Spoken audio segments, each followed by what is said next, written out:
Vijay versus Pawan Kalyan పొత్తుల పోరాటమా? తమిళనాడు రాజకీయాల్లో ఒక సరికొత్త చరిత్ర.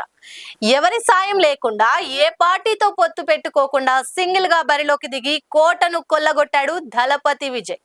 తమిళనాడు గడ్డపై ఒక కొత్త పార్టీ ఒంటరిగా ప్రభుత్వాన్ని ఏర్పాటు చేయడం అంటే సామాన్య విషయం కాదు. కానీ విజయ్ సాధించిన ఈ విజయం ఇప్పుడు పక్కనే ఉన్న ఆంధ్రప్రదేశ్ లో ప్రకంపనలు సృష్టిస్తుంది. విజయ్ ఒంటరి పోరాటం జనసేనాని పవన్ కళ్యాణ్ ట్రోల్స్ కి గురి చేస్తుంది. అసలు పవన్ ఫ్యాన్స్ ఎందుకు టెన్షన్ పడుతున్నారు? ఈ సోషల్ మీడియా యుద్ధం ఎటు దారి తీస్తుంది?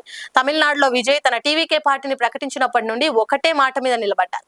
అది ఒంటరి పోరు. ఫలితం ఇవాళ ఆయన ముఖ్యమంత్రి పీఠం ఎక్కబోతున్నారు. అయితే ఇదే విషయాన్ని పట్టుకొని నెటిజన్లు పవన్ కళ్యాణ్ ను టార్గెట్ చేస్తున్నారు. గత ఎన్నికల్లో జనసేన, టీడీపీ మరియు బీజేపీతో పొత్తు పెట్టుకుని పోటీ చేసింది. విజయ్ లాగా పవన్ కు ఒంటరిగా పోటీ చేసే ధైర్యం లేదా అని యాంటీ ఫ్యాన్స్ ట్రోల్స్ మొదలు పెట్టారు. ఒక హీరోగా ఇద్దరికి సమానమైన క్రేజ్ ఉన్నప్పుడు విజయ్ సాధించింది పవన్ ఎందుకు సాధించలేకపోయారన్నది ఇప్పుడు పెద్ద ప్రశ్నగా మారింది. ఈ ట్రోలింగ్ తో పవన్ కళ్యాణ్ ఫ్యాన్స్ ఇప్పుడు చిక్కుల్లో పడ్డారు. ఒకవైపు తమ హీరో డిప్యూటీ సీఎం అయ్యారన్న సంతోషం ఉన్నా, మరోవైపు పొత్తుల వల్ల తమ బలం తక్కువ చేసి చూపడుతోందని వారు ఆవేదన చెందుతున్నారు. విజయ్ సక్సెస్ చూశాక సామాన్య జనసేన కార్యకర్తల్లో కూడా ఒకటే కోరిక వినిపిస్తుంది.